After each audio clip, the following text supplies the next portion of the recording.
Now that we've run some scans, let's review the findings. Once your scans have completed, the results will appear in the Vulnerabilities and Threat Detections tabs. The Threat Detections view summarizes the vulnerabilities by attack category, whereas the Vulnerabilities tab provides a more detailed listing of every finding and allows you to sort and filter by severity level. Let's open the Threat Detections view first. Right away, you get a chart with the total quantity of vulnerabilities found and a breakdown by attack type. Scrolling further down the page, you have a summary view of the vulnerabilities grouped by attack category. Here you can see, for example, that all 42 endpoints of this API have CORS and HSTS header issues. Further down, we have a finding of information leakage, PII data included in the API response. 2 of the 42 endpoints have this issue. Click this row and you'll see which endpoints are affected, as well as a severity score and rating. You can get even more granular by clicking the specific endpoint and see the details of this test. Let me shift over to the Vulnerabilities view and show you how to use this to examine the findings. Again, at the top you've got summary charts, this time grouped by severity.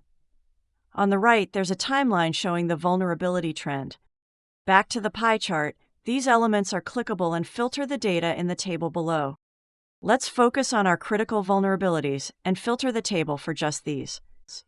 Here we have 2 endpoints with authentication issues with a severity score of 9. Let's click one of these to bring up the detail view.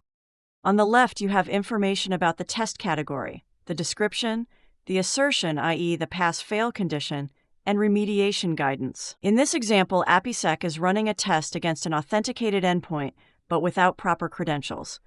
This should produce a rejection and a 401 response. On the right, you have the test execution data. You'll see there are 2 logs provided. That's because this test actually comprises multiple test combinations. The first has an invalid bearer token, and the second has no token at all. In both cases, the expected behavior is the request should be rejected with a 401 error code. Scroll down to see all the request and response details.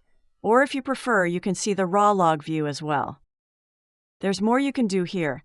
See these 3 dots? Here you can take various actions. You can report a false positive or accept the risk.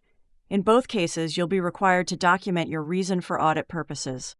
If you've integrated with your ticketing system, you can generate a ticket right from here, which will include all the details.